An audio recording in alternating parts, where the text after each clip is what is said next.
जय भीम मित्रांनो. जातपात तोडक मंडळाने बाबासाहेबांना एक भाषण देण्यासाठी सांगितलेलं होतं. तर या भाषणाच्या दृष्टिकोनातून बाबासाहेबांनी जे लिखित भाषण तयार केलेलं होतं ते संयोजकांकडे ज्या वेळेला पोहोचलं त्यावेळेला संयोजक प्रचंड टेन्शनमध्ये आले की अशा पद्धतीची जर मांडणी डॉक्टर आंबेडकरांनी केली तर इथं असलेल्या हिंदुत्ववादी लोकांना खूप त्रास होईल.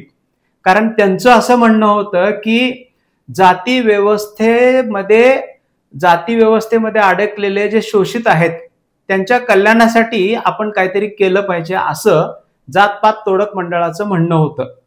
पण बाबासाहेब म्हणत होते की अस्पृश्य जाती किंवा इथं असलेल्या मागासलेल्या जातींचं कल्याण करण्याऐवजी त्या जातींचं समूळ उच्चाटन केलं पाहिजे अशा पद्धतीचं एक महत्वाचं भाषण बाबासाहेबांनी लिहिलेलं होतं आणि संयोजकांनी त्या पद्धतीची परवानगी नाकारली आणि तो कार्यक्रमच खरं तर रद्द केला संयोजकांनी.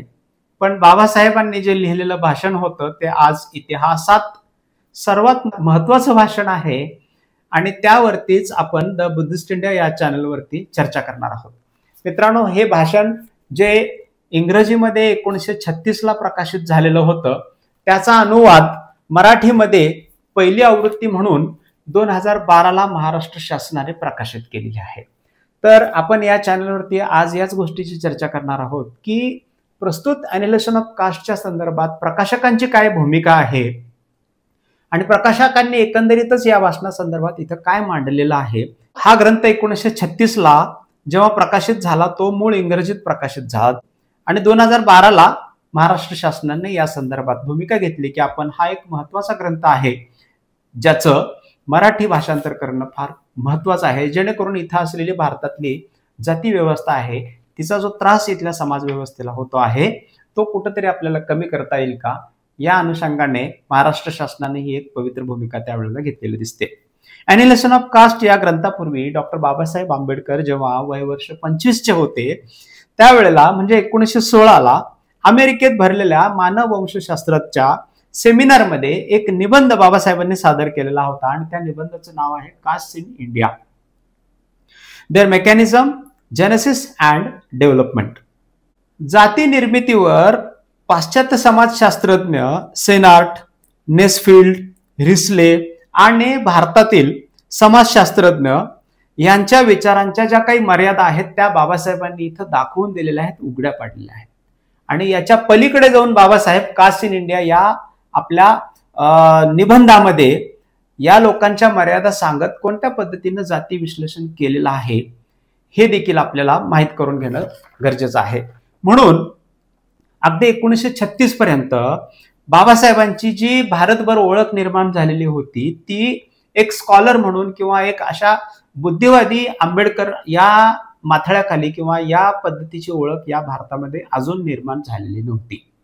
मग त्याची काय काय कारणं आहेत तर खरं तर बघितलं तर बाबासाहेब हे एकंदरीत सर्व समाजासाठी असणारे, मानव मुक्तीसाठी लढणारे एक सरसेनानी म्हणून ओळखलं जायला पाहिजे होतं. पण अस्पृश्य समाजाचे नेते म्हणून त्यांची जी मर्यादित ओळख त्या काळात निर्माण झालेली होती तसं तर दुर्दैवाने ते आजची सुद्धा तशाच पद्धतीची ओळख ही प्रस्थापित जातीवादी लोकांनी निर्माण केलेली आहे. पण आपण जगाच्या पटलावरती बाबासाहेब कशा पद्धतीनं प्रकाशित झाले आणि मग भारतामध्ये बाबासाहेबांना कशा पद्धतीनं एक जेन्युअस, एक स्कॉलर आणि एक विचारवंत किंवा एक मोठा विचारवंत म्हणून बाबासाहेबांची ओळख कशा पद्धतीने निर्माण झालेली आहे याच्यावरती आता आपण चर्चा करतो आहे. बाबासाहेबांची ही जी मर्यादित ओळख त्या काळामध्ये निर्माण होण्याची काही कारणं आहेत तर त्याच्यामध्ये बाबासाहेबांनी महारच्या 14 तळ्याचा सत्याग्रह केला, नाशिकच्या काळाराम मंदिराचा सत्याग्रह केला. यामुळं बाबासाहेबांची जी ओळख होती ती मर्यादित लोकांपुरतीच राहिलेली होती. आणि या उलट बघितलं तर गांधींचे विरोधक जे कोणी आहेत ते देशद्रोही आहेत किंवा स्वातंत्र्य विरोधात भूमिका घेणारे डॉक्टर आंबेडकर, ब्रिटिशांचे हस्तक, अशा पद्धतीचे वेगवेगळे विश्लेषण हे बाबासाहेबांच्या पुढे लावण्यात आलेली होती. आणि ती कोणी लावली होती तर इथल्या प्रस्थापित जातीयवादी लोकांनी लावलेली होती आणि त्याची श्री आज सुद्धा काही जातीयवादी लोक उडताना दिसतच आहेत. परंतु गांधींना मात्र डॉक्टर आंबेडकरांविषयी चांगलीच कल्पना होती, कारण बाबासाहेबांनी राऊंड टेबल कॉन्फरन्समध्ये, गोलमेज परिषदेमध्ये आपल्या बुद्धिचातुर्याची जी शक्ती दाखवलेली होती, जी विचाराची शक्ती दाखवलेली होती, ती गांधींना चांगली परिचित होती. आणि त्यामुळं भारतातल्या या लोकांना जी बाबासाहेबांची जी ओळख होती ती फक्त गांधींसोबत राजकीय संघर्ष करणारे डॉक्टर आंबेडकर किंवा राजकीय संघर्ष ज्यांचा गांधींसोबत चालू आहे अशा पद्धतीची मर्यादित ओळख ही बाबासाहेबांची निर्माण केली गेलेली होती. पण खरं बघितलं तर गांधींना या बाबतीत चांगली कल्पना अशी होती की डॉक्टर आंबेडकर हे सिद्ध काय करू इच्छितात की आम्ही हिंदू नाही. कारण काळाराम मंदिर सत्याग्रहाचा बाबासाहेबांनी निर्णय का घेतला? इथले अवर्ण लोक जे स्वतःला हिंदू म्हणून घेतात किंवा हिंदूंची संख्या वाढावी म्हणून गांधी चिंतेत आहेत आणि त्या लोकांना ते हिंदू समजतात किंवा हिंदू ही ओळख त्या अस्पृश्य लोकांना किंवा मागासवर्गीयांना देतात. पण ही ओळख जी आहे ती खोटी आहे. कारण गोलमेज परिषदेमध्ये गांधी म्हणत होते की अस्पृश्यांचा नेता मी आहे. बाबासाहेब म्हणत होते की गांधी हे हिंदू आहेत आणि आम्ही हिंदू नाही आहे. हे कशावरून सिद्ध होतं? बघा, काळाराम मंदिरामध्ये आम्ही जर हिंदू असतो तर आम्हाला प्रवेश मिळाला असता.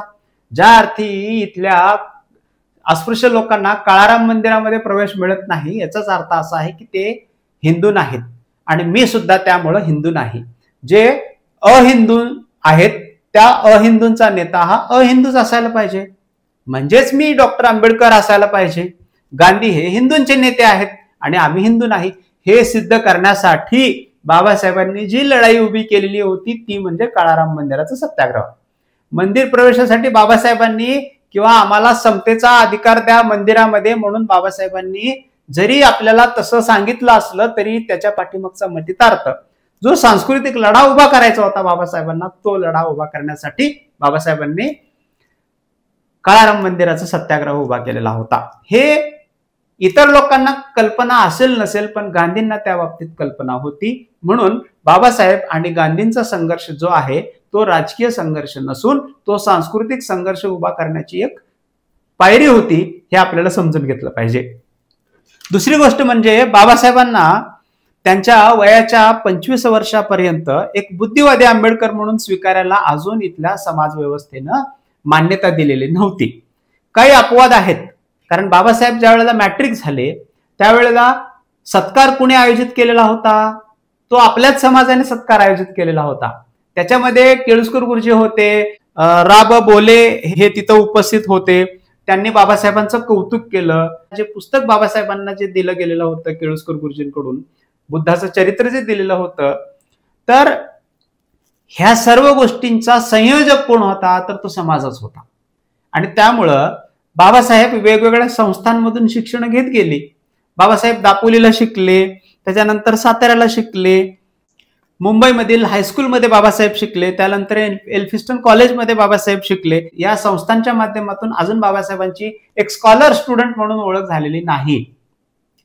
कारण बाबासाहेबांना या ठिकाणी कुठल्याही प्रकारची संधी मिळालेली नव्हती आणि म्हणून प्रकाश ज्योतामध्ये एक स्कॉलर स्टुडंट म्हणून बाबासाहेबांची ओळख निर्माण झालेली नव्हती अजून सुद्धा. यापुढे जाऊन 1913ला महाराजा सयाजीराव गायकवाडांनी जी स्कॉलरशिप बाबासाहेबांना दिलेली होती तिच्या माध्यमातून बाबासाहेबांना अमेरिकेतल्या कोलंबिया विश्वविद्यालयामध्ये किंवा कोलंबिया विद्यापीठामध्ये प्रवेश घेता आला.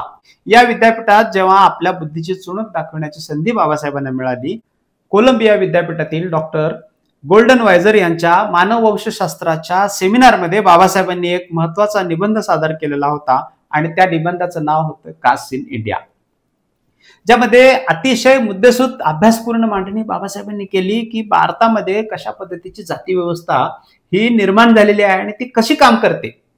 आणि अशा पद्धतीचा प्रबंध बाबासाहेबांनी सादर केला. त्यावेळेला भल्या भल्या नावाजलेल्या अभ्यासकांच्या ज्ञानाच्या मर्यादा हे बाबासाहेबांनी उघड्या करून दाखवल्या. Doctor S.V. केतकर, सेनार्ट, नेसफिल्ड आणि सर H. रिसले यासारख्या दिग्गजांच्या ज्ञानाच्या मर्यादा ज्या जाती व्यवस्था मांडत असताना आहेत त्या सर्व मर्यादा बाबासाहेबांनी उघड्या केलेल्या होत्या. विशेष म्हणजे कास्ट इन इंडिया या निबंधाला जर्नल ऑफ सोशॉलॉजी मध्ये विशेष स्थान प्राप्त झालेलं होतं. त्या निबंधाला अजून एक विशेष नाव दिलं गेलेलं होतं की आजचं नवीन ज्ञान म्हणून त्या जर्नलमध्ये या गोष्टीची विशेष नोंद घेतली गेलेली होती. तिथपासून भीमराव रामजी आंबेडकर हे नाव एक स्कॉलर, एक जिनियस म्हणून जगाच्या पटलावरती निर्माण झालं. भारतात अशी मान्यता अजून देखील मिळालेली नव्हती 1916 पर्यंत मित्रांनो. म्हणून या गोष्टीची आपल्याला दखल घेणं खूप महत्वाचं आहे की बाबासाहेबांना जगाच्या पटलावरती मान्यता देत असताना सुद्धा इथली भारतीय व्यवस्था कशा पद्धतीने कार्यरत होती.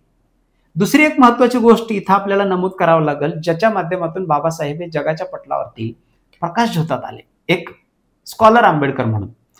बाबासाहेबांना DSc नावाची जी डिग्री दिलेली होती, त्या डिग्रीसाठी ज्या वेळेला बाबासाहेबांनी आपला थेसिस किंवा प्रबंध सादर केला, तर त्या प्रबंधाचं नाव होतं द प्रॉब्लेम ऑफ रुपीज. आणि द प्रॉब्लेम ऑफ रुपीज या ग्रंथामध्ये किंवा या थेसिसमध्ये बाबासाहेबांनी सांगितलं की ब्रिटिशांनी भारतातल्या लोकांची कशा पद्धतीनं लूट माजवलेली आहे. बघा तुम्ही, एकीकडे भारतामध्ये ब्रिटिश हे राज्यकर्ते आहेत आणि त्यांच्याच संबंधात जो काही अभ्यास बाबासाहेबांनी केलेला आहे, त्यांच्या आर्थिक नीतीच्या संदर्भात बाबासाहेबांनी जो अभ्यास केला, त्याच्यामधून प्रॉब्लेम ऑफ रुपीज हा महत्वाचा निबंध नाही, तर हा एक प्रबंध आहे, तो थेसिस आहे, तो DSc या डिग्रीसाठी बाबासाहेबांनी सादर केलेला होता. अतिशय मुद्देसूद अभ्यासपूर्ण मांडणी आणि निष्कर्षापर्यंत बाबासाहेब पोहोचलेले असताना तिथल्या काही लोकांनी म्हटलं की याच्यामध्ये तुम्ही ब्रिटिशांच्या विरोधातच लिहिलेलं आहे, तर त्या निष्कर्षामध्ये किंवा कन्क्लुजन्स मध्ये काही बदल करता येतात का बघा. बाबासाहेब म्हणाले की मला DSc डिग्री दिली नाही तरी चालेल, पण माझ्या मतामध्ये, माझ्या कन्क्लुजन्स मध्ये कसल्याही प्रकारची मी बदल करू शकत नाही, कारण माझ्या संशोधनाची कसोटी लावून मी ते सगळं शोधलेलं आहे आणि ते कन्क्लुजन्स हे माझ्या अभ्यासाचे कन्क्लुजन्स आहेत आणि म्हणून मी त्याच्यामध्ये कशाही पद्धतीचा बदल करू शकत नाही, भले तुम्ही मला डिग्री नाही दिली तरी चालेल. मित्रांनो, आपल्या ज्ञानावरती अशा पद्धतीची निष्ठा असणारे डॉक्टर बाबासाहेब आंबेडकर, ज्यांचे आम्ही अनुयायी आहोत. आज तुम्हाला माहित आहे की अडाणी लोकांचं राज्य या देशावरती आहे आणि अडाणी लोकांच्या नेतृत्वाखाली जाऊन लोक वेगवेगळ्या प्रकारचे आंदोलन करत आहेत, मागण्या करत आहेत.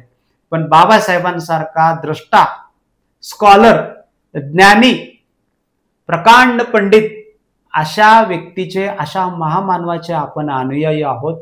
आपल्याला या गोष्टीचा सार्थ अभिमान असणं अपेक्षित आहे आणि तो आहे. आणि म्हणून मित्रांनो, बाबासाहेब ज्या वेळेला एक स्कॉलर विद्यार्थी म्हणून जगाच्या पटलावरती ज्या वेळेला प्रकाश झोतात आले, त्यावेळेला भारतातल्या लोकांना त्यांची इच्छा असो किंवा नसो, बाबासाहेबांना एक थोर विचारवंत, बुद्धिवादी डॉक्टर आंबेडकर म्हणून मान्यता द्यावी लागली. आणि 1936 ला बाबासाहेब ज्या वेळेला जातपात तोडक मंडळासाठीच जे भाषण करणार होते, ते भाषण जरी करायचं राहिलेलं असलं तरी अशा पद्धतीचे दिशानिर्देशक बाबासाहेबांनी जे आपल्याला ॲनिलेशन ऑफ कास्ट मध्ये दिलेले आहेत, त्याचं काटेकोर पालन करून आपण इथली जाती व्यवस्था समूळ कशा पद्धतीने नष्ट करता येईल याच्यावरती काम करणं अतिशय महत्वाचं आहे. बंधूंनो, आज बरेचसे नेते आपल्याला माहित आहेत, बरेचसे लीडर्स आपल्याला माहित आहेत. जे लीडर्स आपल्या बुद्धीचे आदर करतात, त्या लोकांसोबत तुम्ही जाऊन बाबासाहेबांचं भारत बौद्धमयकरणाचं जे स्वप्न आहे ते तुम्ही करायला पुढे आलं पाहिजे, अशा पद्धतीची माझी विनंती आहे. मित्रांनो, त्यामुळे मी सांगतो की जगाच्या पटलावरती आज आमचे विद्यार्थी जे काही असतील, भारतामध्ये शिक्षण घेत असलेले विद्यार्थी असतील, उच्च शिक्षण घेत असलेले आमचे विद्यार्थी असतील, त्या विद्यार्थ्यांनी फक्त भारतापुरतं आपल्या बुद्धीची चुणूक ही भारताला दाखवत बसण्याच्या पुढे जाऊन विचार करणं फार महत्वाचं आहे. त्यांनी आंतरराष्ट्रीय पातळीवरती प्रगती करून, आंतरराष्ट्रीय पातळीवरती डिग्र्या मिळवून, आंतरराष्ट्रीय इंटरनॅशनल लेवलला आपला वर्क एक्सपिरियन्स घेऊन भारतामध्ये परतावं. आणि भारताच्या बाहेर जर तुम्हाला राहायची वेळ आलीच तरी सुद्धा तुम्ही भारतातली जाती व्यवस्था कशा पद्धतीने नष्ट करता येईल याच्यावरती काम करणं फार महत्वाचं आहे. ज्या वेळेला परदेशात तुम्ही जाल, ज्या वेळेला परदेशात तुम्ही काम कराल, तिथला अनुभव घ्याल, तिथं जो काही धनसाठा तुम्हाला निर्माण करता येईल, त्या सर्व गोष्टीचा, ज्ञानाचा, धनाचा, वेळेचा उपयोग भारतातली जाती व्यवस्था ही समूळ नष्ट करण्यासाठी कशा पद्धतीने वापरता येईल याच्यावरती आपण जरूर विचार करावा. द बुद्धिस्ट इंडिया या चॅनलमध्ये आपण ॲनिहिलेशन ऑफ कास्टची एक सिरीज चालू करणार आहोत, ज्या पद्धतीनं मुक्तिकोण पते या भाषणावरती साधारण 9 ते 10 व्हिडिओज आपले झालेले आहेत आणि तुमचा आज चांगला प्रतिसाद दिल्याबद्दल तुम्हा सर्वांचे मी खूप खूप आभार सुद्धा मी व्यक्त करतो. त्याच पद्धतीने ॲनिहिलेशन ऑफ कास्टच्या सिरीजला आपण द बुद्धिस्ट इंडिया या चॅनलवरती प्रकाशित होत असताना अशाच पद्धतीचा प्रतिसाद द्यावा ही कळकळीची विनंती करतो.